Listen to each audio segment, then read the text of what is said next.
This call is now being recorded. Bom, gente, boa noite, Carolina. Acho que já está gravando, né? Boa noite a todos e todas. Eu sou a professora Regina Michele, algumas pessoas aqui novas, né?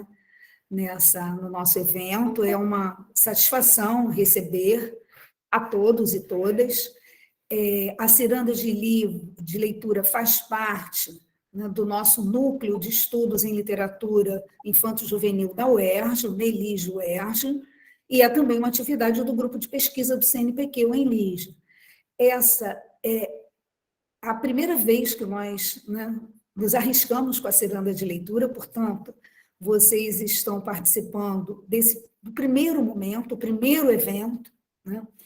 Torcemos para que saia tudo bem, que vocês gostem. A proposta é que a gente faça uma vez por mês essa ciranda de leitura, sempre, né, trazendo um conto, um texto, claro, assim, em princípio, a gente pensa em alguma coisa pequena, mas que propicie uma discussão entre a gente, um debate, uma troca de ideias, tá? Então, a ciranda de leitura também faz parte do projeto de iniciação à docência, cujo bolsista é o Marcelo, e eu passo a palavra para ele. Bem, boa noite a todos e a todas. Sejam bem-vindos, né, à nossa primeira ciranda de leitura. Esta ciranda é dedicada a um conto do Charles Perrault, publicado em 1697, no clássico, né, Contos da Mamãe Gansa, ou, né, conhecido como Histórias ou Contos do Tempo Passado. Eu acredito que muitos aqui conheçam alguns contos presentes nessa coletânea aí do século XVII, como A Bela Adormecida, A Chapeuzinho Vermelho, Cinderela, não é? O Gato de Botas, O Pequeno Polegar. Entretanto, acredito também que poucos, né, não conhecem o conto ao qual nos dedicaremos esta noite, que é justamente esse que está aí no cartaz, né, Riquet à la Houppe, né, em francês, e que traduzimos, né, por Riquet do Topete.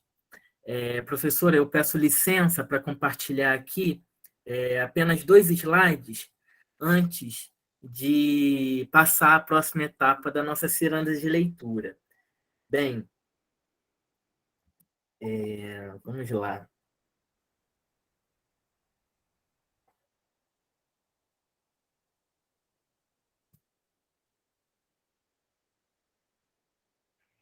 Todos conseguem ver aqui o meu slide? Sim? Bem, então, né, o conto se chama Riquet à la Houppe, Riquet do Topete, e aqui eu trago 3 imagens assim interessantes, né, que são da primeira edição do Histórias ou Contos do Tempo Passado, que não foi nem assinado, né, pelo Perrault, ele utilizou o nome do filho, não é?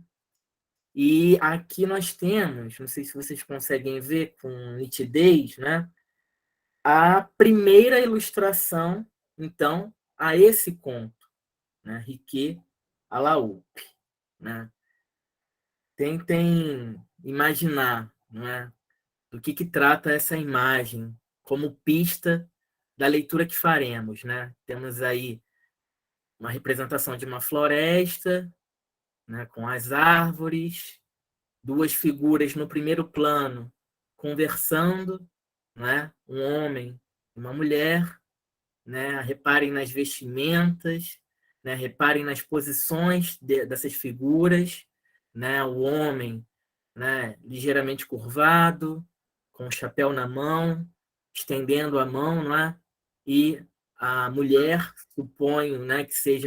supomos, né, que seja uma princesa, né, pelas vestes, né, por uma espécie de véu, né, uma coroa ali, né, uma tiara, e ao fundo nós temos uma mesa disposta, não é, com alguns personagens ali sentados. Parece ser um banquete, uma comemoração, uma ceia, veremos do que se trata, tá?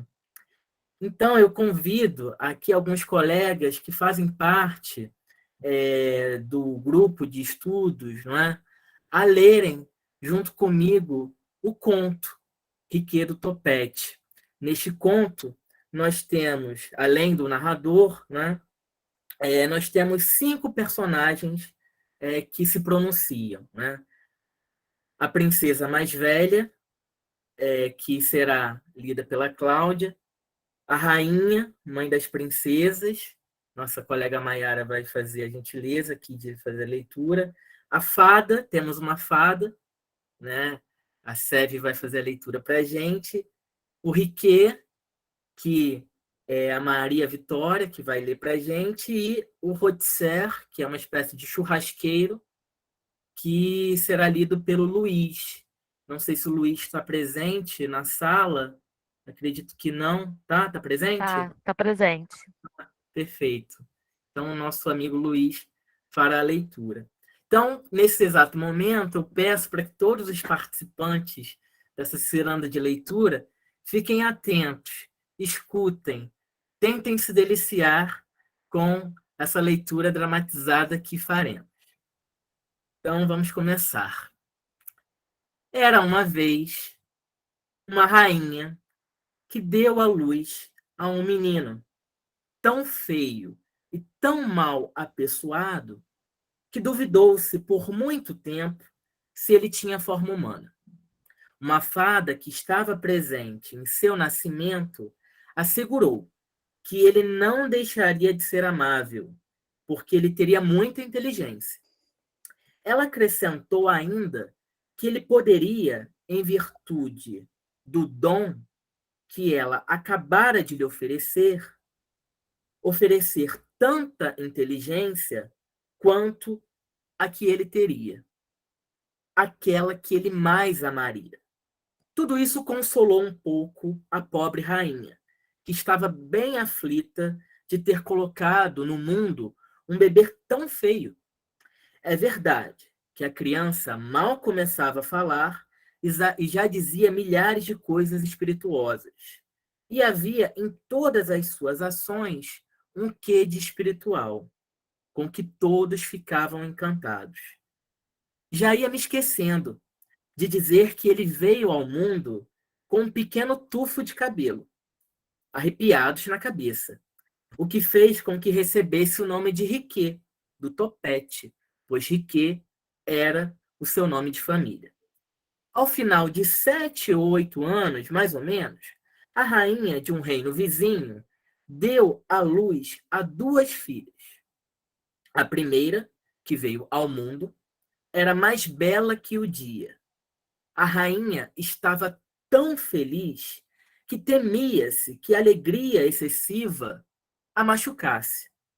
A mesma fada que assistira ao nascimento do pequeno Riquet estava também presente, e para moderar a alegria da rainha, ela lhe disse que essa princesinha não teria nenhuma inteligência e que seria tão estúpida quanto bela. Isto mortificou muito a rainha. Momentos depois, a soberana teve uma tristeza ainda maior, pois a segunda filha que ela deu à luz era extremamente feia. Não se aflija tanto, senhora. Além do mais, sua filha será recompensada e ela terá tanta inteligência que as pessoas quase não vão perceber que lhe falta beleza. Deus queira, mas não haveria nenhum meio de dar um pouco de intelecto à mais velha, que é tão bela? Eu não posso fazer nada por ela, senhora, no que tange ao intelecto, mas eu posso tudo no que tange à beleza. E como não há nada que eu não queira fazer para a vossa satisfação, eu vou lhe dar o dom de poder tornar belo ou bela a pessoa que lhe agradar. À medida que essas 2 princesas cresciam, suas perfeições cresciam junto com elas. E por toda parte só se falava da beleza da mais velha e da inteligência da mais nova. Era verdade também que seus defeitos aumentaram muito com a idade. A caçula enfeiava a olhos vistos, e a mais velha se tornava mais estúpida a cada dia. Ou ela não respondia nada ao que lhe era perguntado, ou ela dizia uma idiotice. Ela era, com isso, tão desajeitada que não podia organizar 4 porcelanas na borda de uma chaminé sem quebrar uma, nem beber um copo de água sem tornar metade em suas vestes. Ainda que a beleza seja uma grande vantagem em uma jovem pessoa, mesmo assim, a caçula triunfava quase sempre sobre a primogênita quanto à atenção das pessoas. De início, todos se dirigiam para o lado da mais bela, para vê-la, para admirá-la. Mas logo depois, dirigiam àquela que era mais inteligente, para ouvi-la dizer milhares de coisas agradáveis, e ficavam surpreendidos que, em menos de um quarto de hora, não havia mais ninguém próximo da primogênita. Estavam todos em torno da caçula. A mais velha, embora fosse extremamente burra, percebeu o que ocorria. Ela teria dado, sem nenhum arrependimento, toda a sua beleza para ter a metade da inteligência da sua irmã. A rainha, sábia como era, não pôde evitar-lhe recriminar várias vezes por sua estupidez, o que fazia a pobre princesa pensar que morreria de dor. Um dia, em que ela se retirara a um bosque para choramingar seus infortúnios, ela viu vir até ela um homem pequeno, extremamente feio, mas vestido magnificamente. Era o jovem príncipe Riquedo Topete, que, tendo se apaixonado pela princesa por meio dos seus retratos que circulavam por todo o mundo, havia deixado o reino de seu pai para ter o prazer de vê-la e para lhe falar. Feliz de encontrá-la assim sozinha, ele a abordou com todo o respeito e polidez inimaginável. Tendo notado, após lhe ter feito os cumprimentos ordinários, que ela estava muito melancólica, Riquet lhe disse: Eu não compreendo absolutamente, senhora, como alguém tão bonito quanto sois pode ser também tão triste quanto parece ser. Pois, ainda que eu possa me vangloriar de ter visto uma infinidade de belas damas, posso dizer que jamais vi nenhuma cuja beleza se aproximasse da vossa. Nossa princesa, Agrada, agrada-lhe dizer isso, Senhor. A beleza é uma vantagem tão grande que deve sobrepor todo o resto. E quando a possuímos, eu não vejo nada que poderia existir que pudesse afligi-la demais. Eu preferiria ser tão feia quanto vós e ter conhecimento ao invés de ter tanta beleza como tenho e ser tão estúpida quanto eu sou.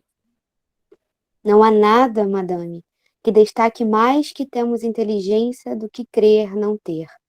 E é da natureza desse bem que quanto mais se tem, mais cremos faltar. Eu não sei nada disso, mas eu sei bem que sou muito burra. E é daí que vem o pesar que me mata. Se é apenas isso, madame, que vos aflige, eu posso facilmente pôr fim à vossa dor. E como o farias? Eu tenho o poder, senhora, de dar tanta inteligência quanto se saberia ter a pessoa que eu mais amar. E como vós sois, senhora, esta pessoa, caberá somente a vós possuir tanta inteligência quanto se possa ter, contanto que queiras desposar-me. Narrador. a princesa ficou estupefata e nada respondeu. Eu vejo que esta proposição lhe desagrada e não me surpreende, mas eu vos dou um ano inteiro para decidir-vos. A princesa tinha tão pouco espírito e, ao mesmo tempo, um grande desejo de tê-lo, que ela acreditou que o fim daquele ano jamais chegaria, de forma que ela aceitou a proposta que lhe era feita.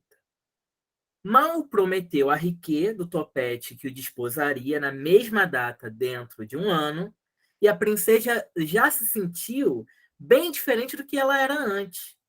Ela encontrou uma facilidade incrível para dizer tudo o que lhe agradava e para dizê-lo de uma maneira refinada, fácil e natural. Ela começou, a partir desse momento, uma conversação galante com Riquet, falando sem parar, de tal maneira que Riquet acreditou lhe ter concedido mais espírito do que ele havia reservado para si mesmo. Quando a princesa retornou ao palácio, toda a corte não sabia o que pensar da mudança tão súbita e tão extraordinária, pois tinham outrora ouvido dela dizer impertinências, e agora ouviam-na dizer coisas sensatas e infinitamente inteligentes. Toda a corte encheu-se de uma alegria que não se pôde imaginar. Somente a sua irmã mais nova não ficou contente, porque não tendo mais a vantagem da inteligência sobre a sua irmã mais velha, ela não parecia mais do que uma macaca muito feia ao lado dela. O rei agia de acordo com as opiniões da princesa, sua filha, a mais bela, e tinha até mesmo algumas vezes que pedir conselho a ela nos seus aposentos. Com o rumor desta mudança tendo se espalhado por todos os reinos, os jovens príncipes fizeram grandes esforços para se fazerem amar, e quase todos a pediram em casamento. Mas ela achava que nenhum deles possuía espírito suficiente, e ela ouvia a todos sem se envolver com eles. Entretanto, veio um príncipe tão poderoso, tão rico, tão espirituoso e tão bem apessoado, que ela não pôde evitar se interessar voluntariamente por ele. Seu pai, tendo percebido tal coisa, disse-lhe que concederia o poder de decidir sobre a escolha de um marido, e bastava apenas que ela se declarasse. Quanto mais se tem espírito, inteligência, mais se tem dificuldade para tomar uma decisão firme sobre algo. E a princesa pediu, após ter agradecido seu pai, que ele lhe desse um tempo para pensar a respeito. Um dia, a princesa mais bela fora passear no mesmo bosque em que ela tinha encontrado Riquet, para refletir mais comodamente sobre o que ela teria o que fazer. Enquanto passeava, refletindo profundamente, ela ouviu um barulho surdo sob seus pés, como o de muitas pessoas que vão e vêm e se agitam. Tendo escutado mais atentamente, ouviu o que um dizia: Traga-me esta panela. Obrigado, Dê-me Sérgio. esta caldeira. Coloque madeira no fogo. A terra se abriu no mesmo momento e ela viu, sob os seus pés, uma espécie de grande cozinha cheia de cozinheiros, de ajudantes de cozinha e de todo tipo de trabalhadores necessários para fazer um suntuoso, um belo banquete. De lá, saiu um bando de 20 ou 30 churrasqueiros que iam se instalar em um caminho do bosque, em torno de uma mesa enorme, e que todos, com espeto na mão, puseram-se a trabalhar em cadência ao som de uma música harmoniosa. Senhora, trata-se de um banquete para o príncipe Riquet do Topete, cujas bodas se farão amanhã. A princesa, ainda mais surpresa do que estivera, e se lembrando de repente que havia aproximadamente um ano que no mesmo dia ela tinha prometido desposar o príncipe Riquet do Topete, ficou perplexa. O que fazia com que ela não se lembrasse é que quando ela fez esta promessa, ela era estúpida. E ao receber a inteligência que o príncipe lhe dera, havia esquecido todas as suas tolices. Não tinha dado nem 30 passos, continuando a sua caminhada, quando o próprio Riquet do Topete se apresentou a ela, bravamente magnífico e como um príncipe que vai se casar. Vós me veis, senhora, pronto a manter a minha palavra, e não duvido que vós estejais aqui para realizar a sua e para me fazer o mais feliz de todos os homens. Eu vos confesso francamente que ainda não tomei minha decisão a esse respeito e que não acredito poder tomá-la nunca como vós a desejais. Vós me espantais, senhora. Eu creio, e seguramente, que se eu tivesse que negociar com um homem brutal, um homem sem espírito, eu ficaria embaraçada. Uma princesa tem somente sua palavra, diria-me este homem. E você tem que se casar comigo, já que me prometeu. Mas, como aquele a quem eu falo é o homem que no mundo tem mais espírito, eu tenho certeza que ele compreenderá a razão. Sabias que quando eu era estúpida, eu não podia me decidir casar convosco? Como esperas que, tendo o espírito que me destes, o que torna ainda mais difícil para mim do que era para a pessoa que eu era? Eu tomo uma decisão hoje que eu não poderia tomar naquela época. Se pensavas realmente em se casar comigo, vós cometestes um grande erro em me livrar da estupidez e de me fazer ver mais claramente o que eu não via. Se um homem sem espírito seria bem recebido, como acabas de me dizer, a criticar sua falta de palavra, por que queres, senhora, que eu não me sirva do mesmo argumento em uma coisa onde está toda a felicidade de minha vida? É inaceitável que aqueles que têm espírito estejam em uma condição pior que aqueles que não o têm? Poderias reivindicá-lo, vós que possui tanto e que tanto desejou ter? Ainda retornemos ao fato, por favor. Além de minha feiura, há algo em mim que a desagrada? Estás descontente do meu nascimento, do meu espírito, do meu humor e das minhas maneiras? Nem um pouco. Eu amo tudo em vós e tudo o que eu acabais de me dizer. Se é assim, eu ficarei feliz, pois vós podeis tornar-me o mais belo de todos os homens. Como isso pode ser feito? Isso se fará se me amares o suficiente para desejar que assim o seja. E a fim, senhora, de que não duvideis, saibas que a mesma fada que no dia do meu nascimento me deu o dom de poder tornar inteligente quem me agradasse, também vos deu o dom de poder tornar belo aquele que você viesse a amar e a quem vós quiserdes fazer este favor. Se é assim, então, eu desejo que vós vos torneis o príncipe mais amável do mundo, e eu vos concedo tanto quanto tenho em mim. A princesa mal pronunciou estas palavras e Riquet do Topete apareceu a seus olhos o homem mais bonito do mundo, o mais bem feito e o mais amável que ela jamais viu.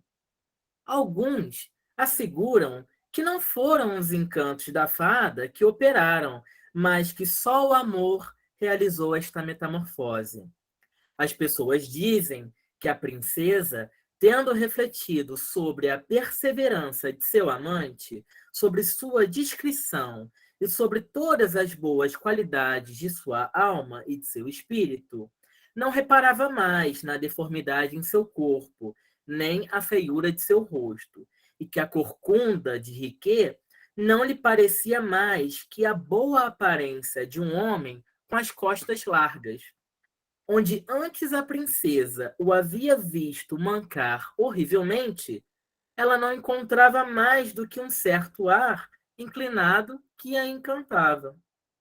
Eles dizem ainda que os seus olhos, que eram vesgos, só lhe pareciam mais brilhantes e que seu desregulamento era em seu espírito a marca de um violento excesso de amor, que, enfim, seu enorme nariz vermelho tinha para ela algo de marcial e heróico. O que quer que tenha sido, a princesa prometeu casar-se com ele de uma vez, contanto que ele obtivesse o consentimento do rei, seu pai. O rei, Tendo sabido que sua princesa tinha muita estima por Riquet, que ele conhecia, aliás, como um príncipe muito espirituoso e muito sábio, recebeu-o com prazer na qualidade de genro.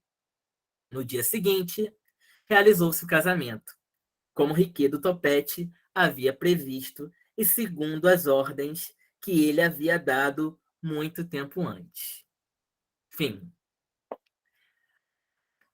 Bem, caros participantes, aqueles que ouviram, conseguiram ouvir bem a nossa leitura dramatizada, aqueles que conseguiram ouvir parcialmente a nossa leitura, ou até mesmo aqueles que já conheciam, né, total ou parcialmente o conto, eu convido-os a se manifestarem, a falarem um pouco sobre o que chamou a atenção de vocês nesse conto, o que chamou a atenção na fala do narrador, na fala dos personagens.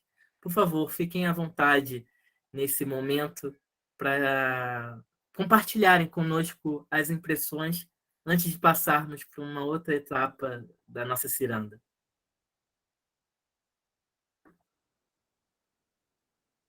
Se ninguém for falar, eu já quero provocar. Eu acho assim que esse conto ele fala muito sobre a beleza relativa, né? Porque a beleza depende de quem vê e de como você vê. Que às vezes você pode olhar para uma pessoa num primeiro momento e você achá-la feia. E conforme você vai convivendo, vai conhecendo, se aprofundando, você vai descobrindo belezas outras e que às vezes são muito mais importantes e muito mais duradouras do que aquela aparência superficial que a gente perde quando a gente vai envelhecendo. Então, acho que essa é a minha provocação e eu já falei muito. Beijo. Muito bom, Cláudia. Muito bom. Nós temos aí, né, nesse conto, algumas reflexões, não é? Da parte do Riquet, da parte das princesas, não é? Uma reação da corte também, né? O que a corte valoriza, né? É a beleza, é a inteligência, e o que significaria, né? O embate entre a beleza e a inteligência, que tipo de inteligência retratada, né? Esse conto é uma inteligência de conhecer as coisas ou de saber se comportar, de conversar. Queria que os colegas pudessem falar mais a respeito também sobre, não só sobre essas questões, né? Essa dualidade entre beleza e inteligência, ou beleza e feiura, né? Ou estupidez e inteligência, falta de inteligência. Eu Por me favor. vi, né, lendo como é importante, né, o fator da eloquência, porque a Princesa Feia, ela ganhava, né, os seus admiradores pela eloquência, pela sabedoria no falar. Às vezes, é o que você falou, né, não acredito que seja aquela inteligência apenas do conheço tudo, sou inteligente pra caramba, enfim, aquela coisa mais acadêmica, né? Mas sim Uhum. aquela coisa do saber lidar, do saber conversar, do saber como se pôr. Assim como o Riquet, né, é um personagem muito eloquente, né? Você vê nas palavras dele, de como ele se porta, ele é um príncipe, então assim, além de tudo, ele tem essa espiritualidade, né, que como a princesa bonita dela, né, tinha dito, muitos não tinham, e que era o Sim. diferencial dele, achei sensacional. Perfeito, Maria Vitória. Alguém mais quer falar algo a respeito? O que vocês acham da transformação? Essa transformação foi uma transformação física? Essa transformação ela acontece de fato no final do conto? Ou ela vem acontecendo, né, tanto em relação ao Riquet quanto em relação à princesa? O que vocês acham desse narrador, né, que faz uns comentários, né, faz uns julgamentos a respeito, né, das impressões, da transformação que se realiza, né?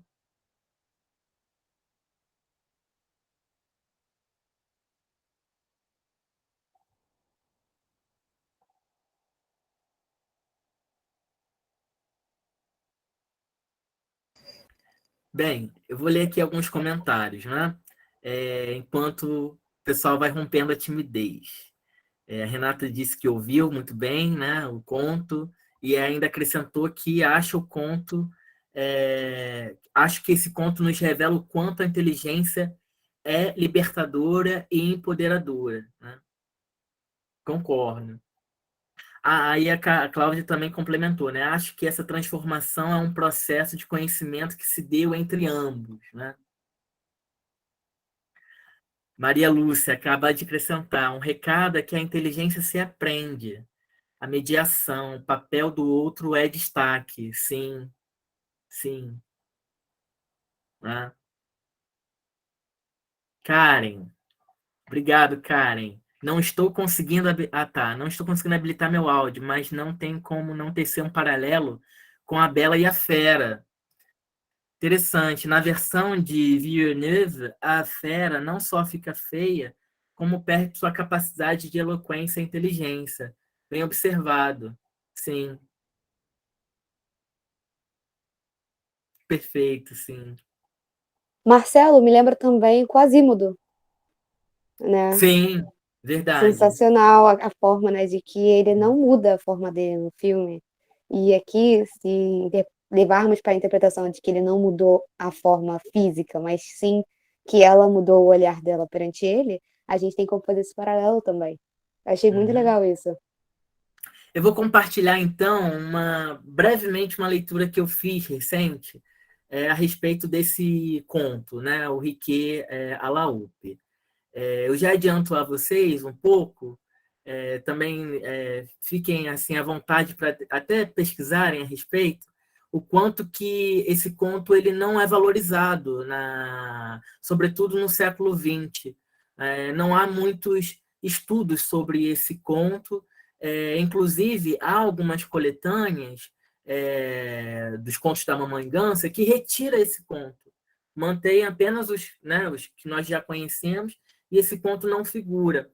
E eu li recentemente, né, um artigo que trata justamente do quanto que esse conto acaba entrando na galeria de personagens, né, que tem um tipo de defeito físico mesmo, né? Porque o conto, né, conforme nós acabamos de verificar, trata, né, brevemente do tufo de cabelo, mas fala um pouco dessa corcunda, né, que o Riquet possui, né? Então, o artigo que eu acabei lendo recentemente trata disso, assim, do quanto que esse conto ele se inscreve na galeria, né, das histórias clássicas da literatura ocidental que figuram a feiura, a feiura sempre associada, né, com alguma deficiência física, não é? E esse conto ele era muito famoso no século XVIII, no século XIX, e acabou caindo um pouco no esquecimento no século XX, né? E no século XXI. Daí que também, né, temos a motivação para trazê-lo para a nossa primeira ciranda de leitura. Bem, eu vou aqui parar esse compartilhamento, né? Vou continuar a ler aqui outros comentários. A Karen, né, diz que a metamorfose é de ambos, na minha percepção, né? Não só de Riquet como a da princesa. Sim.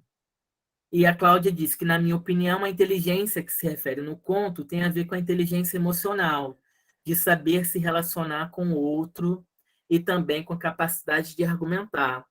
Historicamente, né, nós não podemos nos esquecer de que o conto é do século, né, 17, né, é a época, né, de Luís XIV, e a valorização, né, da razão, a valorização, né, da sociabilidade, né, do bem se expressar, né? Sim. A Marcele, né, aqui dando boa noite a nós, e a professora Regina Michele, né, diz que por isso que no conto aparece o termo espiritualidade. Seve, interessante colocar defeitos em nobres e mostrar como eles lutam para encontrar alguém que os aceitem ou não. E é interessante também, não é, Seve, aqui também complementando, o quanto que a corte fica impressionada com a mudança, né? Que no conto é tratada como uma mudança repentina, né? Essa mudança, né, da princesa que antes dizia, né, idiotices e agora consegue até mesmo ofuscar a sua irmã, né? Vocês não querem falar nada a respeito da relação entre as irmãs?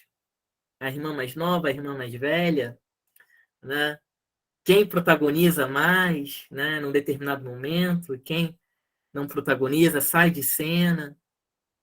Será que é justo? Será que é injusto? Será que dá para tecer algum tipo de julgamento a respeito, né, da ausência de uma das irmãs?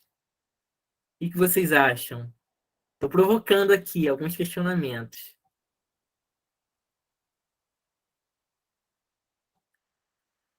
Maria Lúcia, no final ela sai de cena, quem? A irmã mais nova ou a irmã mais velha? A irmã inteligente, né, que feia, inteligente, ela sai de cena. Ela sai de cena. Tanto que no conto, né, tem um determinado momento em que ela fica com uma espécie de inveja, né? Ela não vê com bons olhos, né, a mudança repentina da irmã. E aí o conto, né, traz uma sentença, né, que eu vou reler, que eu acho bem interessante. Somente sua irmã mais nova não ficou contente, porque não tendo mais a vantagem da inteligência sobre sua irmã mais velha, ela não parecia mais do que uma macaca muito feia ao lado dela. E depois disso, essa irmã, não é, mais nova não aparece mais, não é mais mencionada, não é mais citada. Não. O que vocês acham a respeito disso? Maiara diz aqui, não basta ser apenas bonita ou apenas inteligente.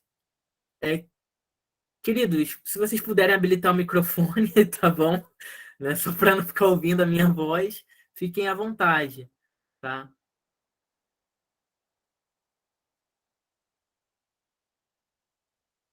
Eu fiquei, confesso, que com um sentimento misto na relação das irmãs. Ainda mais Sim. com a irmã mais nova, né? Porque você tem aquela ideia de que ela só teria duas opções de ser legal, bem vista na corte, sendo bonita ou inteligente, e ela tinha uma Sim. delas. Sim. Então, assim, querendo ou não, era a forma dela, né, conseguir um certo destaque. E aí, quando a outra consegue as duas formas, né, de Sim. ser inteligente e de ser bonita, Interessante. ela se vê faltando. Então, Uhum. você consegue entender aquele sentimento humano de inveja, né? Aquele sentimento humano de querer estar ali também. Uhum. Mas, Ela- assim. Oi, Yasmin, Ela- pode falar. Ela fica apagada, né? Vamos dizer assim, no decorrer da história. Sim. Ela fica apagada, não é? Pelo que nós podemos entender, não é? A corte, né? A apaga, né? Uma instituição social, não é? Vai apagando. É como se ela não fosse mais útil para a sociedade da época, né? Tipo, De certa bonita ela forma. não era, inteligente também não era mais, então não serve mais. Descartável. Sim. Foi cancelada. O narrador Isso aí. apaga a personagem também, né? Isso. Sim. Um pouco injusto, né? Pois é, né? Um pouco injusto, né? Como a Maria Vitória acaba de falar, né? Um atributo só parece que não é suficiente, né? Essa corte, né? Essa sociedade retratada precisava dos dois atributos, né? Isso causa um incômodo para nós leitores, atualmente, sim, né? E veja que colocando, né, alegorizando, né, o embate, eu penso, né? Não sei se todos concordam, mas aqui estou colocando como uma provocação mesmo, né? O embate entre a beleza e a inteligência, a beleza e a feiura e a inteligência, né? Me parece ser muito atual, né? é muito curioso que esse conto, né, não seja retratado nas coletâneas, né? Porque ele traz questões muito atuais, né? Pode falar, Anabel, fica à vontade. Eu estava pensando exatamente nisso agora, Marcelo. Como que a história se repete? Vocês estão me ouvindo? Sim, né? Sim, Ah, perfeitamente. tá. Como que a gente vê a história acontecer na realidade com a família real, né? A família inglesa, né? Gente, eu não Sim, vou me lembrar os nomes o príncipe mais novo que se casou com a americana, sei. né? Acho que é o Harry, né? Não. Acho que é o Harry. Eu não me lembro o nome da esposa dele. E aí eu fiquei pensando, fazendo um paralelo com a história, né? Ela é bonita, né? E aí é um atributo que você recebe biologicamente, né? Claro que, como a Cláudia falou, né? A gente aprende a beleza, né? A gente aprende a ver de outra forma, né? Mas, assim, para os padrões, né, da elite, né, da camada, né, elitizada da sociedade, como era da corte também, ela tem uma certa correspondência, né, de beleza. Mas ela é negra, né?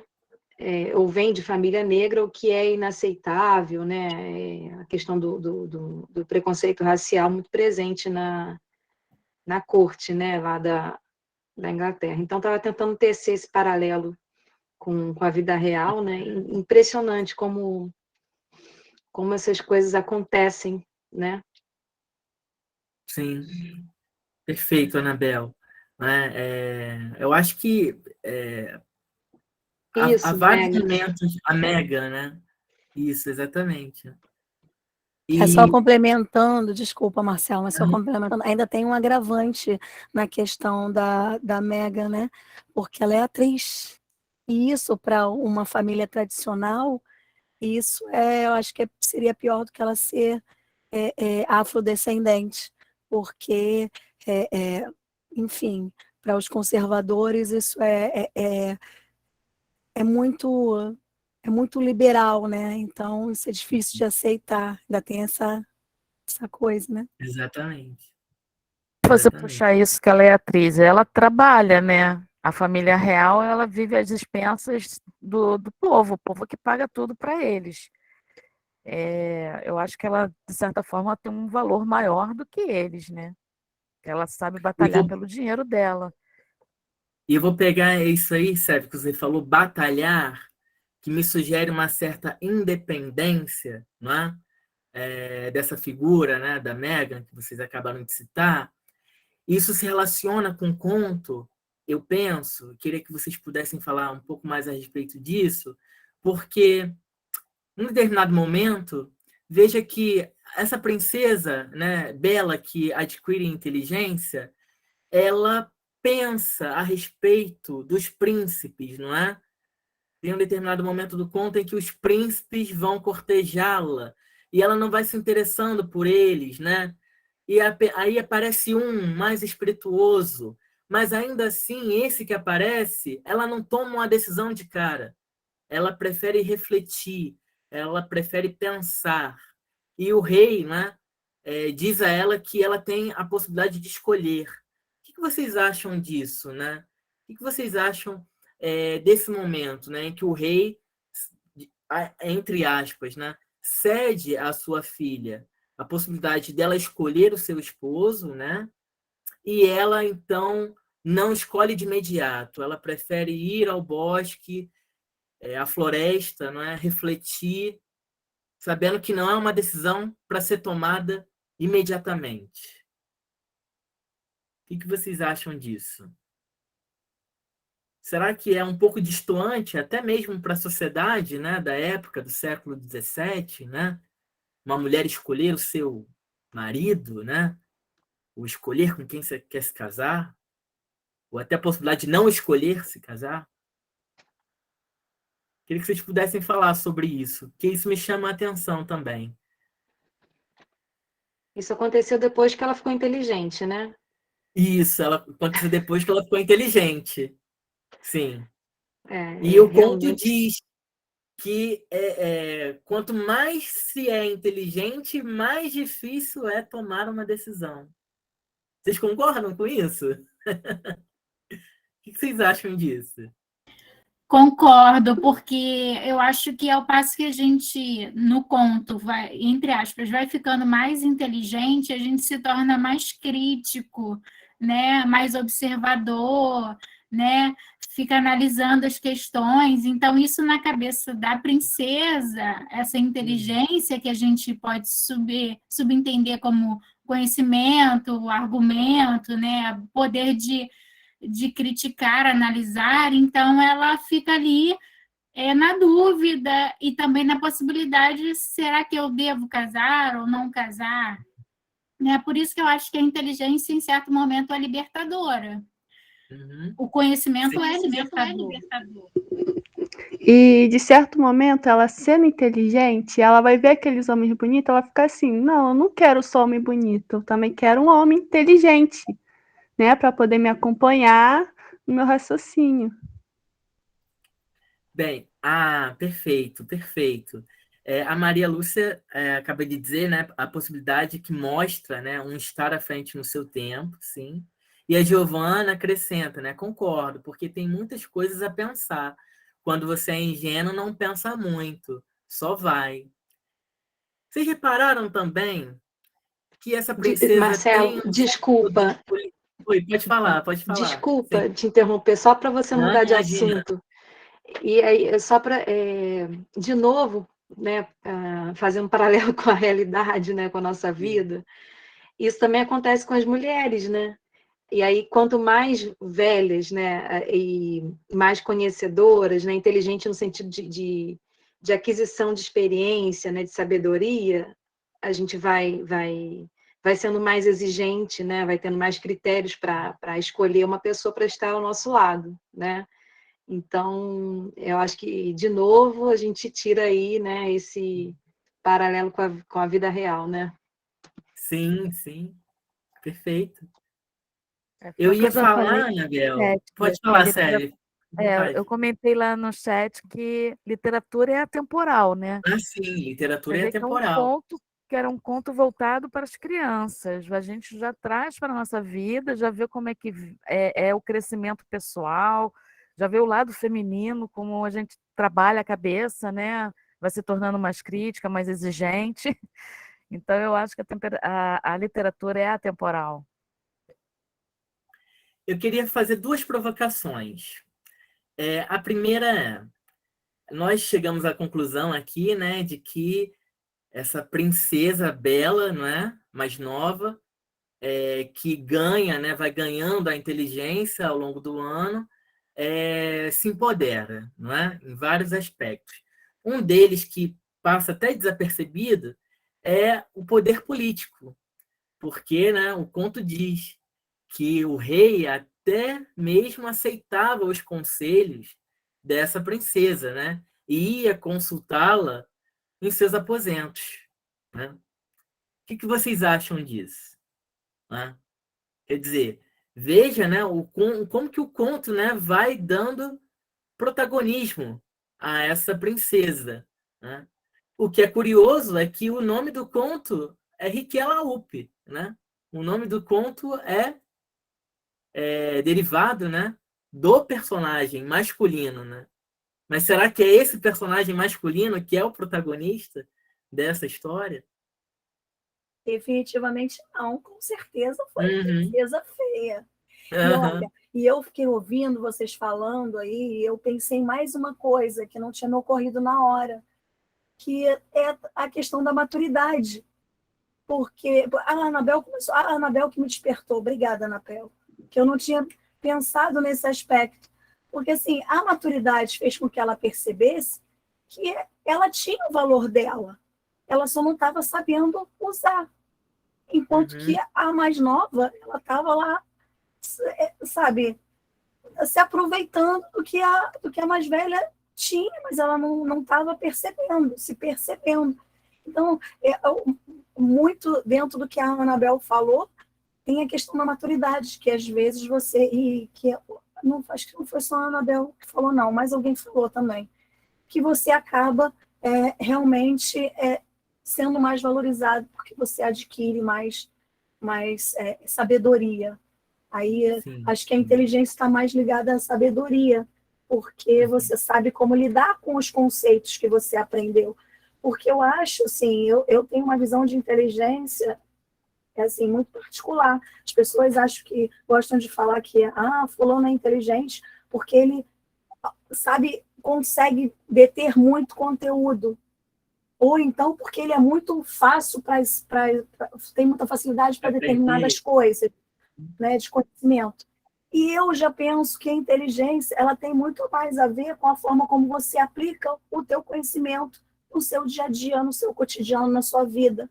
Quer dizer, o que adianta você ser uma enciclopédia ambulante se você não sabe aplicar aquilo no seu dia? Então, assim, a maturidade também traz isso, né? E ela acabou conseguindo. E com certeza, sem dúvida, ela é a protagonista. Ela é a protagonista, sim. Bem, enquanto os nossos colegas vão rompendo, né, a timidez, convido a sempre participar. Eu vou parar o compartilhamento e fazer um outro compartilhamento de um outro material.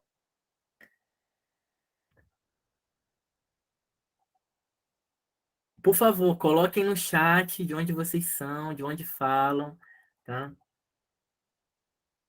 Deixa eu aproveitar o intervalo. Por favor. Lembrei com as palavras da Cláudia de um verso de Fernando Pessoa, né, pelo heterônimo Alberto Caeiro, em que ele diz que beleza é o nome que eu dou às coisas, em troca do agrado que elas me dão. Então, se me agrada, é belo. Perfeito, professora. Para Fernando Pessoa, Alberto Caeiro, essa é a sabedoria, conforme a Cláudia falou, né? Pura, né? Bem, queridos, eu vou apresentar aqui algumas imagens que refletem um pouco, né, a estrutura narrativa desse conto, né? Só para a gente poder fixar um pouco, né, alguns aspectos que acabamos mencionando durante aqui os nossos comentários, né? Essa aqui é a imagem, né, de uma edição dos Contos do Perrault, publicada pela editora Quarup, tá? A ilustradora é Yara Souza, né, e o tradutor Francisco Peixoto. E aqui nós temos aqui um esquema, né? O conto, né, começa, né, com o nascimento, né, dos reinos vizinhos, né? O nascimento do Riquet, as suas características físicas, né, a questão do topete, né, e a explicação do seu nome. Nós temos a reação, né, da rainha, mãe, que só aparece nesse momento, depois não aparece mais, né? A presença da fada e o dom, né, concedido ao Riquet, né, de tornar inteligente aquele que lhe agradar, né? Aqui nós temos uma imagem, né, interessante, né, da representação da fada e da rainha, né? Abaixo nós temos aqui o topetinho, né, do Riquet, né? Veja a expressão, né, de lamentação da rainha. Nascimento das princesas, né? Característica da princesa mais velha, né? A presença da fada, e aí depois a fada não aparece mais. É outra personagem também negligenciada, né, ao longo do conto, né? Isso não acontece, né, em outros contos do Perrault, então é interessante também pensar um pouco a respeito disso, né? Temos a presença da fada, o dom concedido à princesa mais velha, né? A característica da princesa mais nova, né? A questão da estupidez, presença da fada, dom concedido à princesa mais nova, e a reação da mãe, né? O conto expressa muito bem isso, né? Que ela tem uma tristeza no primeiro momento e tem uma tristeza ainda maior, né? Por conta do dom, né? E dos defeitos concedidos ali à princesa mais nova. E aqui nós temos, né, a representação das princesas, né? A ilustração dessas princesas, né? A mais nova e a mais velha. Em seguida, nós temos o desenvolvimento, e aí o desenvolvimento trata da infância e da adolescência das princesas, qualidades positivas e negativas intensificadas. O narrador faz questão, né, de sublinhar que as qualidades vão se aperfeiçoando, mas os defeitos também vão se aperfeiçoando, né? E a supremacia da mais nova, né, em inveja da mais velha, conforme nós observamos, né? E aqui sempre, né, essa edição traz a corte, né, cercando, né, a princesa mais velha, né, e feia, né? E é uma representação. Oi? Mais nova. Mais nova, né? Perdão. E aí temos a corte, né, acompanhando ali, né, interessada, né? Encontro do Riquet com a princesa mais velha, né? E aí nós temos aí a viagem, né, da princesa para o bosque. Queria, inclusive, que vocês pensassem um pouco a respeito disso, né? Ela vai se lamentar no bosque, né? Ela vai para a natureza, né? Enquanto que outra está mais próxima da civilização, entre aspas, digamos assim, né, da socialização, a outra vai se recolher para a natureza, né, para o bosque, né? E nós temos também essa viagem do príncipe à busca da princesa, né? O conto diz, né, que a imagem da princesa circula, né, pelos reinos, então por isso que ele se interessa por ela, né? O diálogo entre os dois, né? A conversação que se dá, a tristeza da princesa, o seu reconhecimento, né, do que lhe falta. Acho isso muito interessante, né? A princesa, ela tem consciência, né, por contraste, né, com a sua irmã, daquilo que lhe falta, daquilo que, enfim, talvez, né, lhe colocaria numa posição de destaque ou de igualdade em relação à outra irmã. E a declaração e a proposta, né, do Riquet, né, muito gentil, muito cordial ali. Temos o retorno da princesa mais velha ao palácio, né, a transformação da princesa, a reação da corte, a reação da irmã, né, que tem inveja e que não aparece mais, a atitude do rei pai, né, que vê, né, conforme nós notamos, essa princesa como um potencial ali político, né? Quer dizer, pode auxiliá-lo, né? Pode, enfim, ajudá-lo a tomar decisões. Os pretendentes, né? Ela mobiliza, né, o interesse dos pretendentes, dos jovens príncipes, e a sua reflexão a respeito, né, de escolher ou não, aguardar um pouco, né, a inteligência ali, né, exercendo, conforme aqui muitos de vocês disseram, né, o pensamento crítico. Né? E temos o clímax, né, que é o reencontro da princesa com o Riquet após um ano, né, no mesmo bosque. Os preparativos para o casamento do Riquet, e por isso, né, aquela primeira imagem, temos lá aquela mesa, né, preparativos para o banquete, o novo diálogo, a relutância da princesa à argumentação, acho que ficou bem claro isso, né? Ambos são inteligentes, né? Ambos têm ali, né, um embate, mas um embate no campo da argumentação, né? É a argumentação persuasiva do príncipe, né?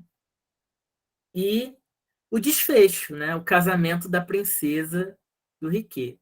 E aí temos uma questão bem bacana, né? A interferência do narrador. A metamorfose do Riquet teria se consumado? Eu acho que o conto deixa isso no ar, né? Foi o olhar da princesa, um novo olhar, né? Um olhar apaixonado, né? Um olhar encantado, mas um encantado pela inteligência. O que vocês acham, né? A autorização do rei pai, né? E o casamento é consumido, né? Quer dizer, se realiza, né? E aqui nós temos a representação, né? Do Riquet transformado, né? Quem ama o feio, bonito lhe parece, né? Parece esse ditado, né? Parece se encaixar muito bem com o conto, né? Sim. Sim. O que mais que vocês podem comentar a respeito? Conseguiram compreender? Quem não conhecia o conto aqui, por favor, se manifeste. Quem não conhecia esse conto? Quem viu esse conto aqui pela primeira vez? O John levantou a Eu estou vendo agora, pela primeira vez. mão. Cleide, Marcele, Maria Lúcia. Olha só, professora, que interessante, né? Pessoas não conheciam esse conto. Queridos, até na França, né? Eu estava conversando com a professora durante essa semana. Até na França, né? As coletâneas francesas do Perrault não aparece esse conto. Aparece Cinderela, a Bela Adormecida, né? O Gato de Botas, mas não aparece esse conto, né? A Disney não se apropriou desse conto, né, professora, para fazer um filme, né? Para fazer, sei lá, uma produção, né? Uma animação, né? Por quê, Yasmin? É esse o questionamento. Por quê? Por quê? Você imagina por que que esse conto... Será que por conta da princesa? Por conta da figura da princesa? Das ações da princesa? É uma hipótese, né? Eu acho que pode ser por causa da princesa, por estar muito à frente do seu tempo, não é? Que normalmente as princesas da Disney são muito, vamos dizer, delicadas, sem opinião, na maioria das vezes, as antigas, Sim. né? E a gente só começa a ver uma mudança assim nas princesas da Disney a partir do filme Valente, que a princesa não quer se casar e ela vai e luta pela própria mão dela. Eu acho que antes de Valente, Mulan também, né? Mulan, a Bela. Isso, a Bela. Eu acho que a Disney, assim, na minha opinião, pelo que eu vi, pelo que eu ouvi hoje, né, que eu não conhecia também, eu acho que ele é um conto bastante complexo para você simplificar, porque mesmo algumas histórias que a Disney transformou no que é hoje, né, como, por exemplo, a própria Cinderela, que a história não é tão simples assim nas suas origens, ela foi mais fácil de você simplificar. Eu acho que esse conto ele tem muitos elementos complexos, como essa questão de você fazer essa comparação de duas irmãs, entre que uma tem uma coisa e a outra não tem, e vice-versa. E, na verdade, a gente pode também fazer uma outra leitura que eu estou pensando agora, na hora que eu estou falando isso, que pode ser a mesma pessoa. A gente pode estar falando de uma mesma pessoa que ela era só bonita e não sabia lidar com as coisas que ela sabia, e, de repente, ela desenvolveu uma inteligência porque ela estava mais madura, mais velha. Então, assim, eu acho que são muitos elementos, a questão do próprio Riquet. Então, a questão de você falar também, essa questão sociológica da mulher ter opinião, de repente ter ou não vontade de casar numa época em que isso não era muito concebível. Então, eu acho que seria difícil, acho que para a Disney simplificar, sabe, muito, porque a verdade que a Disney faz é simplificar as histórias que ela recolhe, né? Então, acho que é mais por aí. Então, sei lá, ou então porque não conheceu também, porque não chegou, assim como não chegou para a gente, assim como é desconhecido, como você está falando, na França, que é a origem, né, desse conto, efetivamente. Então, eu acho que pode ser por isso também. Existem vários fatores que podem estar aí, né? E eu também acho que a Disney deve ter visto que não ia ser interessante assim para quem fosse assistir ou ler. Temos um exemplo do caso do Corcunda de Notre Dame. Muita gente não lembra, é um filme esquecido da Disney, né? Sim. Antes de ler os comentários, eu vou passar a palavra ao John, que levantou a mão. Ainda está aí, o John? Tô aqui. Acabei me confundindo um pouco com as palavras dos nossos colegas aí, mas quando a gente estava falando sobre os novos filmes, animações da Disney, a gente estava falando sobre empoderamento feminino, que eu não gosto muito dessa palavra, né? Da autoaceitação. E aí, nesse conto, me parece que ela escolheu, né, o Riquet para se casar, né? Porque ela teve várias opções, mas ela escolheu o que tinha uma diferença entre os outros, né? E essa escolha dela fez com que ela modificasse esse olhar pelo outro, né? E me lembra também muito Frozen, as duas irmãs, uma irmã é mais tem o poder, não quer se casar, e a outra é mais romântica, diferente, não tem o poder, né? Talvez esse poder, essa escolha, essa ideia da mulher, do feminino, escolher o que quer, acho que já vem já há muito tempo, mas com essas adaptações nas novas animações que a gente vem percebendo isso, né? Sim, John. E aí, a partir da sua fala, né, fica também um gostinho de esperança, né? De repente, será que os estúdios Disney vão se interessar por esse conto, né? Vão, né, de repente, né, em algum futuro não muito distante, né, olhar para esse conto e verificar que ele conversa, né, muito com as questões que estão sendo postas, né, que já foram postas por alguns filmes, né? Mas aí eu Agora, acho que já fica muito batido, né? Porque a gente tem muito filme assim, e aí eu acho sim, que não é essa pegada deles agora, nesse exato momento.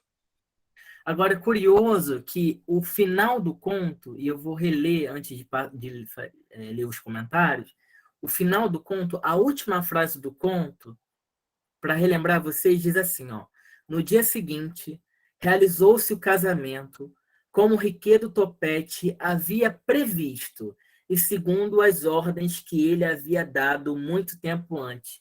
Então, me parece que, apesar, né, de tudo aquilo que nós reconhecemos aqui nos nossos comentários, né, da, da, da iniciativa da princesa, da vontade da princesa, não é? Após adquirir a inteligência, a palavra final é a do Riquet, né? O desejo que se cumpriu não foi o dela, foi o do Riquet, né? O conto fecha dessa forma, né? Então é contraditório, né? É paradoxal, né? O quanto que o conto ele protagoniza, né? Eu vejo dessa forma. Não sei se vocês concordam comigo, né? Queria lançar aqui para debate, para discussão. Protagoniza essa princesa, mas no final, como Riquet do Topete havia previsto, e segundo as ordens que ele havia dado muito tempo antes. Quer dizer, a palavra final é a dele. Como assim? Professora, pode falar. Fica à vontade. Tá fechado o microfone. Tá fechado, tá fechado. Na verdade, um ano antes, ele tinha feito a proposta. Sim, E ela sim, sim. tinha, mais ou menos, Sim. ela tinha aceitado. Então, Sim. ela aceitou, só que ela aceitou ainda no estado, né, de não consciência, mas ele tomou um ano antes como aceite, né, Sim. e fez Sim. todos os Sim. preparativos. Tem isso, Mas se ela não tivesse aceitado, se ela, apesar de toda a argumentação dele, ela tivesse mantido o não, Riquet, pela sua gentileza, né, por todos os atributos que a gente vê na narrativa, ele era gentil, ele não teria forçado o casamento. Então, a palavra foi dela. A palavra Só foi que dela. ela tinha dado, né, um ano antes. Mas repara que ela, de alguma forma, ela queria voltar atrás. Porque ele era muito feio. Ela só queria ela argumentou nesse sentido. Porque ele era muito feio, né? E aí, quando ele dialoga com ela e mostra, né, os outros atributos, se ela não gosta, excetuando a feiura, o que ele tem que podia atrapalhar aquela união? E ela diz que ama tudo, né, nele, exceto a feiura. Aí vem a questão do dom, né, do dom das fadas, o maravilhoso encantamento, sei lá. Perfeito. Vou ler os comentários. A Cláudia diz, né, que a justificativa, eu acho que ela está complementando aqui o do porquê, né, que esse conto não é famoso, né? Pela dificuldade de representar a feiura sem ser politicamente incorreto. Sim. E aí, professora, porque não é desejável a inteligência feminina, a princesa mais feia é apagada na história e o próprio conto sofre, né, esse silenciamento, né? É interessante porque eu estava lendo algo a respeito, né, dizendo que o artigo ele é até radical nesse sentido, né, falando da outra irmã, não é? Da mais feia, né? Dizendo que ela é sepultada no conto, né? Que a última frase que se refere a ela, né, chama ela de macaca. E ela, depois disso, não é mencionada mais. Quer dizer, a última menção que se faz a ela é uma menção na tentativa de desqualificá-la, né? Enfim, ofendê-la, né? É um silenciamento, mas é também, né, uma questão de ofensa mesmo, né? Do próprio narrador, né? O conto é do século XVII, sim. E aí a gente lembra que nos contos dessa época, nos contos de Perrault, as princesas são todas belas. Quer dizer, a principal característica da mulher é ser bela. Sendo bela, pronto, tudo estava resolvido. Nesse conto, a gente vê que a beleza não sustenta. Então, E branca, né? Oi? E branca. Ah, sim, E não. branca. Nem tem outra possibilidade. Né? Na corte europeia do século XVII, Perrault morreu em 1703, né? Não tem nem outra possibilidade de não ser branca, bem branca, né? Porque a mulher do campo, a camponesa que trabalhava, era morena, de sol, né? Então a princesa da nobreza que não trabalha, que fica reclusa, é branca, bem branca, porque nem sol ela pega. Aí, esse conto é um desafio. É um desafio mesmo. Annabel, não, John, primeiro John, né? Talvez mostrar ao público o interior e não o exterior, o que importa é a essência. E a Annabel acrescenta, eu acho que é falta de conhecimento da Disney mesmo. Gente, só a academia para desenterrar essas precisidades. E vou dizer mais, Concordo com a Annabel. Concorda com a Annabel, Também Cláudia? concordo, só a gente mesmo. Por isso que eu falei, pode ser desconhecimento, assim como não é conhecida por muitos de nós aqui que estamos, né, estudando isso, faz parte, né? Como que a Disney vai saber? É verdade. E aí, pegando o que a Annabel... Guilherme, por favor. Eu vou ter que falar uma coisa sobre a Disney. Talvez a gente pode pensar do ponto de vista mercadológico. Talvez a história, talvez eles até conheçam, mas não seja rentável. Não vá de acordo com esses interesses mercadológicos, porque é uma empresa capitalista, né, gente? Eles querem grana, então talvez até conheçam, né? Porque eu acho que talvez conheçam, porque os roteiristas da Disney, porque eu já estudei um pouco, eles têm um vasto conhecimento, por exemplo, Moana, que recupera os mitos lá do Pacífico, né? Então, talvez conheçam, mas talvez também o conto não supra nenhuma necessidade mercadológica e foi descartado. Sim. Faz sentido, sim. Sim, aí entra naquela outra questão que eu falei, que eu comecei, que se eles não é porque eles não têm conhecimento, é porque é um conto tão complexo, tem tantos elementos para eles simplificarem, que de repente não é o interesse deles, porque é o que eu falei, a Cinderela, e mesmo que não é uma história, né, pelo menos na versão de Basile, ela não é nada bonitinha do início ao fim. E eles simplificaram e colocaram uma coisinha bonitinha para as menininhas acharem que a Cinderela era linda. Então, assim, eu acho que é por aí. São muitos elementos e muito complexos para eles, de repente, simplificarem demais. E também pode ser falta de conhecimento também, gente. Pelo amor de Deus, ninguém sabe tudo. É verdade. Professora, está sem um áudio.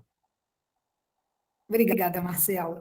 Eu já Aham. até coloquei no chat que nós temos na publicação dos contos de Perrault, e o próximo conto é o Riquet, né? Nós já estamos trabalhando sobre o Riquet. E eu vou dar um spoiler, né, do texto que eu pretendo escrever, porque eu acho que quem viu um pouco a trajetória do primeiro estudos, em que eu falei de egos e psique, talvez vá compreender com melhor. Eu acho que esse conto ele fala exatamente disso, do autoconhecimento, né? Ela precisa ir ao bosque, ela precisa ficar em solidão, se afastar do ambiente cotidiano, é o caminho psique, né? O caminho da autoconsciência.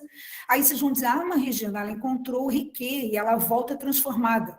Qual é a mulher que não volta transformada? Ou, desculpe, qual é o ser humano que não volta transformado quando ele é aceito, quando ele se sente amado? E ali ela foi amada, né?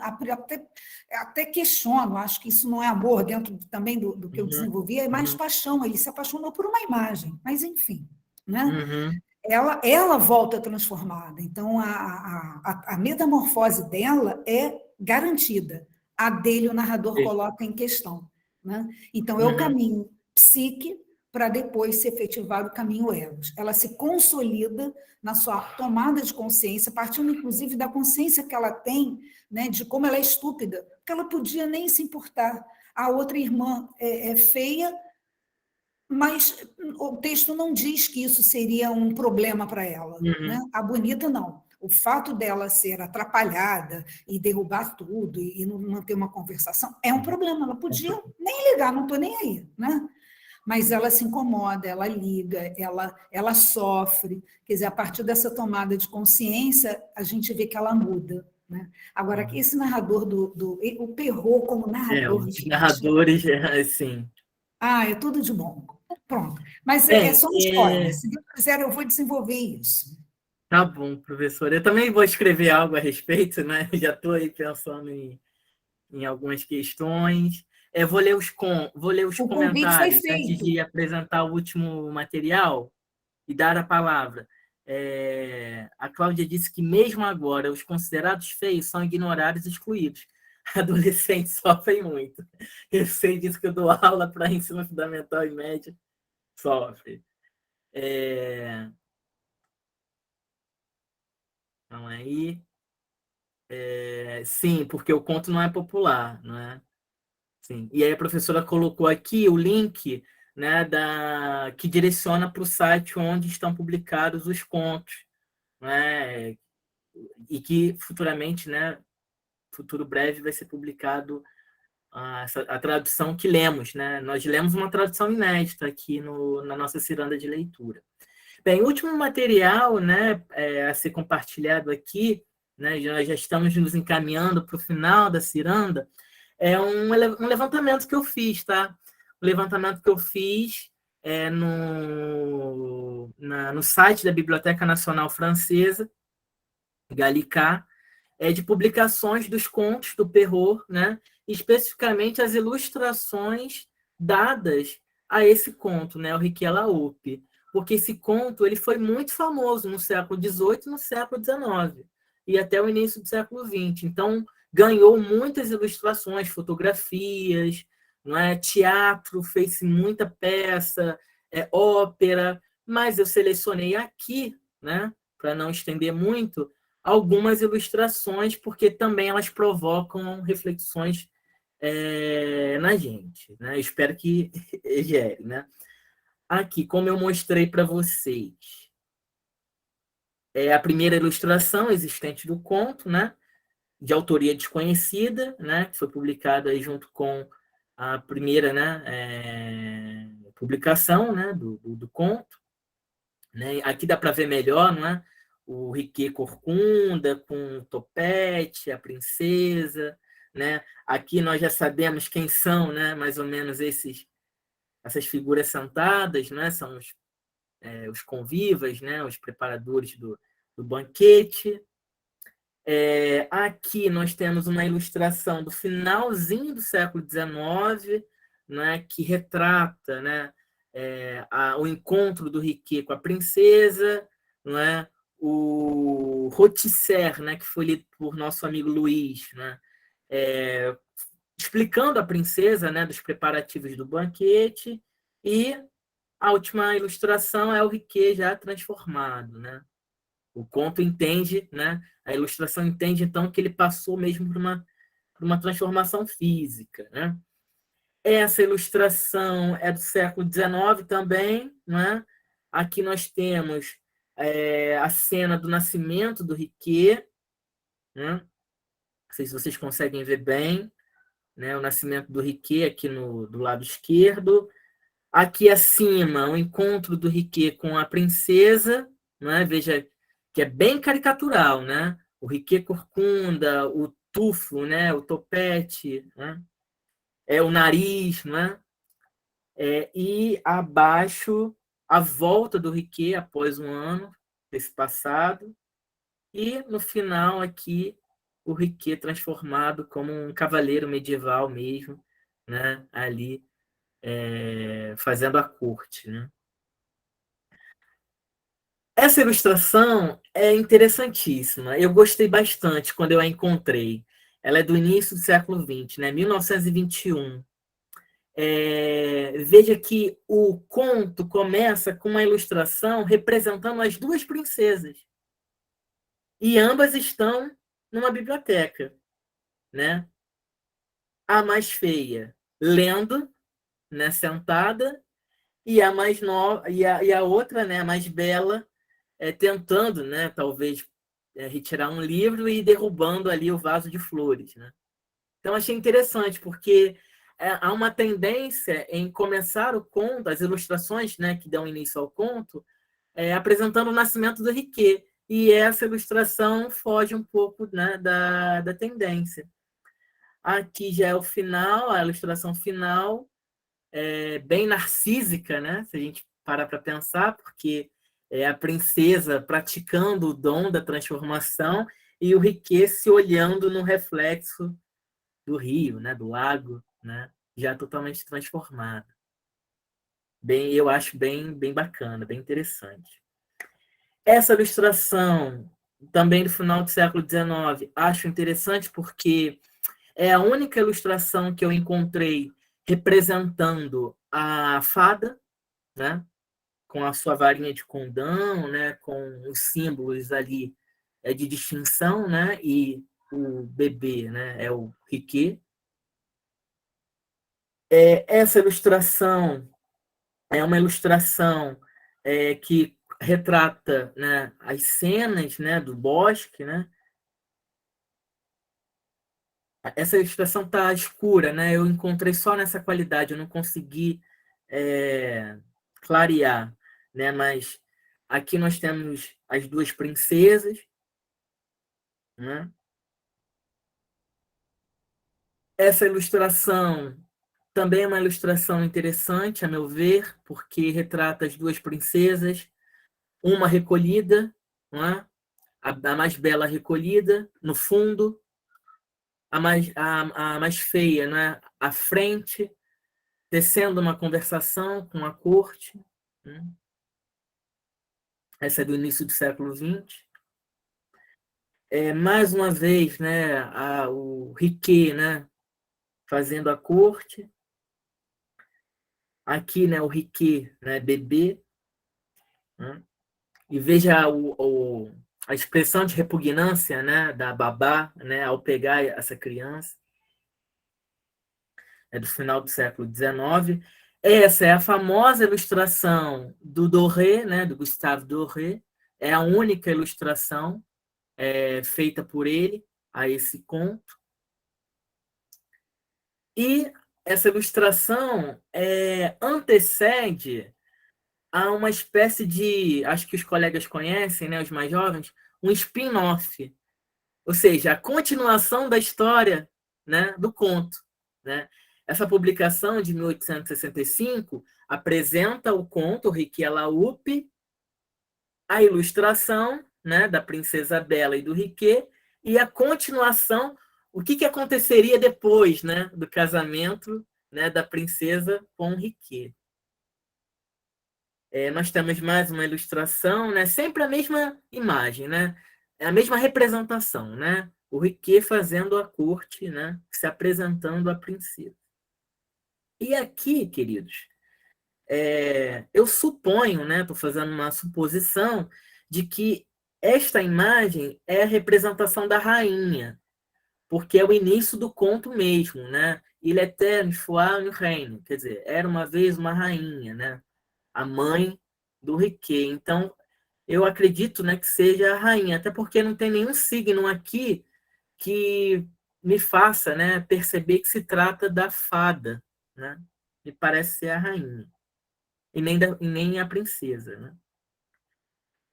E aqui nós temos a corte, né, surpresa à chegada da princesa Bela, né, que já não diz mais estupidezes, diz agora coisas inteligentes, né?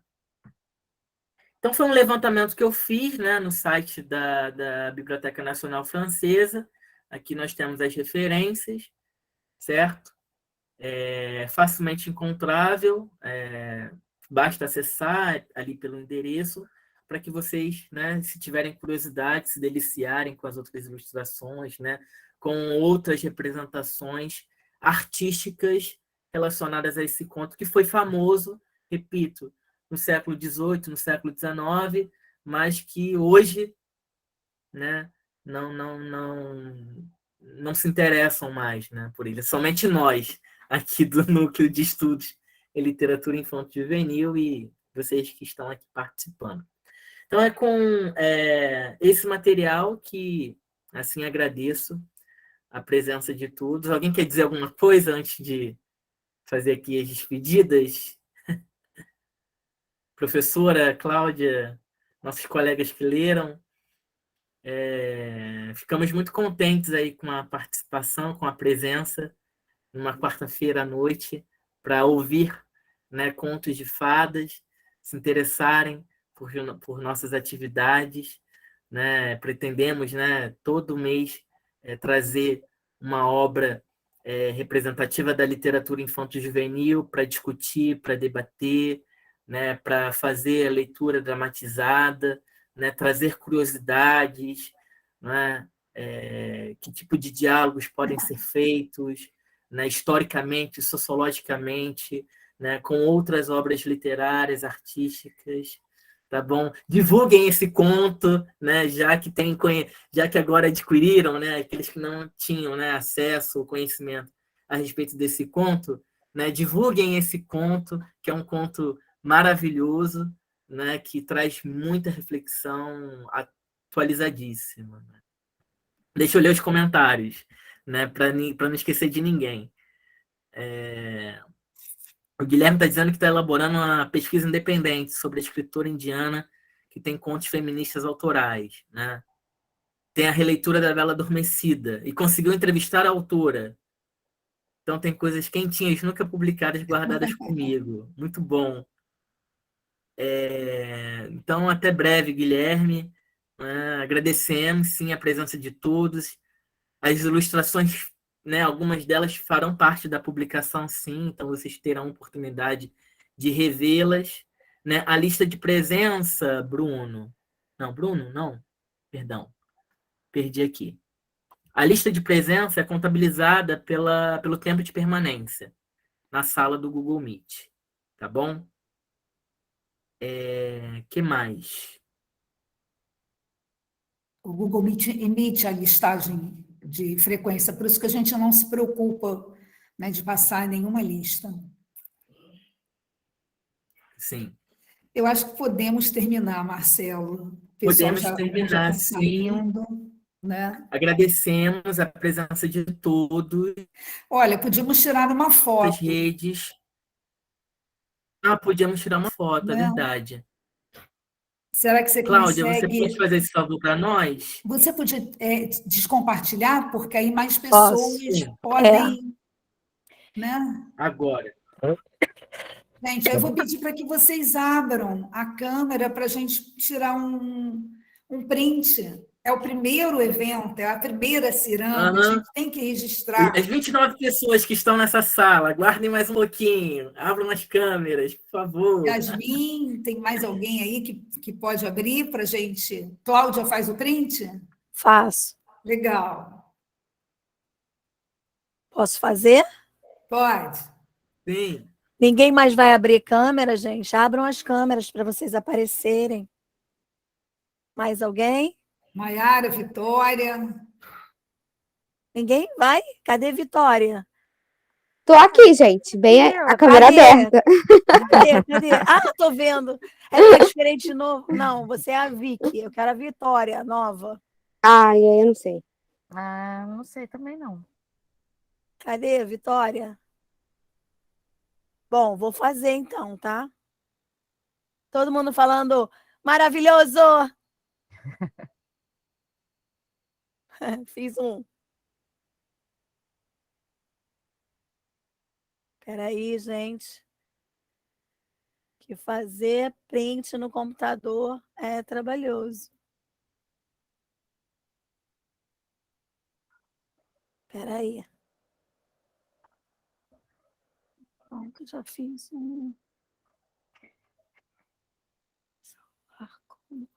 Vou fazer mais um, tá? Peraí. Bochecha doendo já. Peraí, eu Pois vou fazer é. de novo. Não, Vou fazer. tá dando Vamos câimbra lá, aqui, vamos ó. lá. Vou lá, hein? Fiz, pronto. Ó. Tá bom, gente. Vou interromper a gravação. Peraí. Pronto.